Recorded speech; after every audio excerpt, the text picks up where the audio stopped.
एक सूर्यवंशी। चलो नजर डालते हैं आज की सुर्खियों पर। आखिर सांसद नेहा चंद के प्रयास हुए सफल। प्रवासी भारतीय राजेंद्र नाथ का शव पहुंचे भारत। परिवारजन शव लेने पहुंचे सुबह दिल्ली एयरपोर्ट। अलवर के लक्ष्मणगढ़ उपखंड क्षेत्र के बड़ौदा में कस्बे के सामुदायिक स्वास्थ्य केंद्र में जीवनदायिनी एक्सप्रेस करीब 1 महीने से खड़ी हुई है ऑफ रोड। संबंधित विभाग के अधिकारियों का नहीं है किसी प्रकार का ध्यान। अलवर के राजगढ़ कस्बे के महाविद्यालय में एक दिन पूर्व मनाया एबीवीपी का स्थापना दिवस।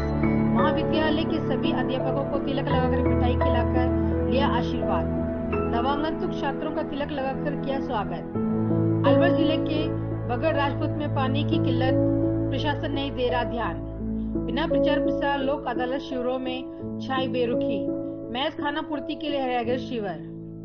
भरतपुर की कस्बा बैर में जीएसटी के विरोध में सभी ने अपने प्रतिष्ठान रखे बंद। लोगों को करना पड़ रहा है भारी परेशानियों का सामना।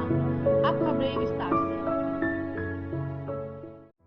श्री गंगानगर जिले के श्री विजयनगर तहसील के गांव रघुनाथपुरा में अचानक हार्ट अटैक से हुई भाई की मौत की खबर जब अमेरिका में रहने वाले राजेंद्र को मिली तो उनका हृदयगति रुक जाने से पिछली 22 तारीख को अमेरिका में निधन हो गया था। लेकिन उनका शव भारत लाने के लिए उनका परिवार कई दिनों से इंतजार कर रहा था, लेकिन कोई सफलता हाथ नहीं लग रही थी। अचानक परिवार ने अपनी समस्या को सांसद निहाल चंद जी को बताया तो सांसद निहाल चंद जी परिवार की मदद के लिए खुलकर आगे आए और उन्होंने दिल्ली में विदेश मंत्रालय से संपर्क किया।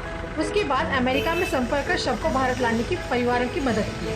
सांसद निहाल चंद पीड़ित परिवार के घर पहुंचे और राजेंद्र के परिवार को जानकारी दी कि राजेंद्र का शव चिली से चल पड़ा है भारत के लिए। सांसद निहाल चंद ने कहा कि कार्गो की लोडिंग की समस्या के कारण शव को भारत लाने में 4 से 5 रोज की देरी हो गई है। दुबई के अंदर शव को शिफ्टिंग नहीं मिल पाने के कारण 5 दिन की देरी हो रही थी, जिसके बाद अब सारी कार्रवाई पूरी कर ली गई है और शव आज सुबह दिल्ली पहुंच गया है। शव को गंगानगर लाने की कार्रवाई पूरी कर ली गई है।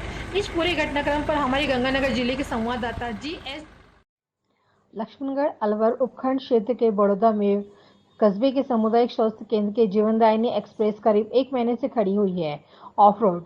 संबंधित विभाग के अधिकारियों का नहीं है किसी प्रकार का ध्यान। क्षेत्रवासियों को करना पड़ रहा है भारी परेशानियों का सामना।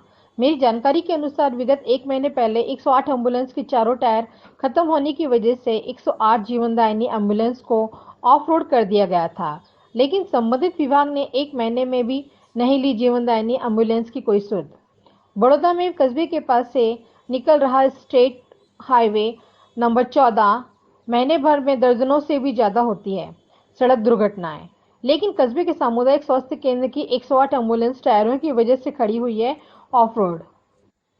लक्ष्मणगढ़ अलवर महाविद्यालय में एक दिन पूर्व मनाया एबीवीपी का स्थापना दिवस।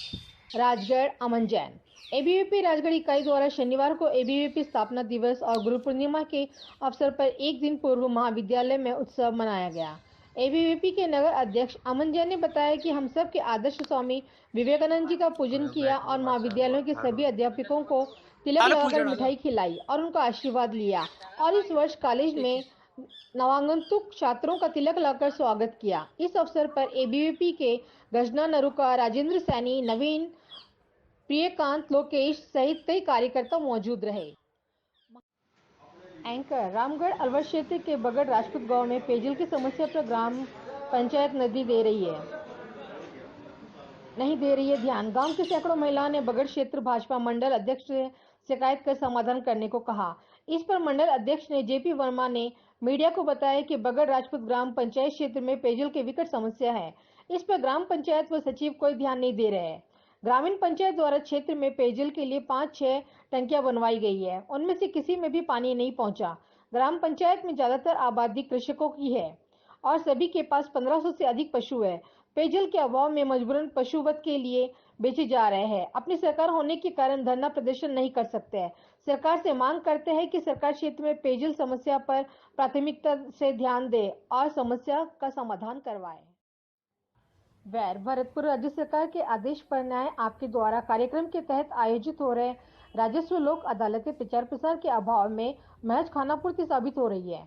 प्रशासन की ओर से राजस्व लोक अदालतों के आयोजन संबंधी कोई प्रचार प्रसार ना तो कोई प्रशासनिक अधिकारी करा रहे हैं और ना ही ग्राम पंचायत के सरपंच व अन्य जनप्रतिनिधिगण प्रशासनिक अधिकारियों की ओर से आमजन तक सूचना पहुंचाने के लिए न्यूज चैनल या हिंदी दैनिक अखबारों को किसी प्रकार की सूचना प्रकाशन के लिए समाचार पत्र व न्यूज चैनल कार्यालयों तक नहीं पहुंचाई जा रही है। सरकारी योजनाओं की जानकारी की सूचना आम जन तक नहीं पहुंच पा रही है। आज पंचायत समिति वैर की ग्राम पंचायत वल्लभगढ़ में एक दिवसीय राजस्व लोक अदालत का आयोजन वैर एसडीएम की देखरेख में आयोजित हुआ। आयोजित राजस्व लोक अदालत के केवल अधिकारी कर्मचारी ही नजर आए। ब्राह्मणों की संख्या नगण्य हो रही है। आयोजित लोक अदालत में वैर एसडीएम लोकेश कुमार मीना की देखरेख में 1 दर्जन से अधिक विभिन्न मामलों का समाधान किया। आयोजित राजस्व लोक अदालत में भुसावर तहसील सी.एल. मीना, नायब तहसीलदार भुसावर सहित विभिन्न विभागों के अधिकारी मौजूद रहे। वैर भरतपुर।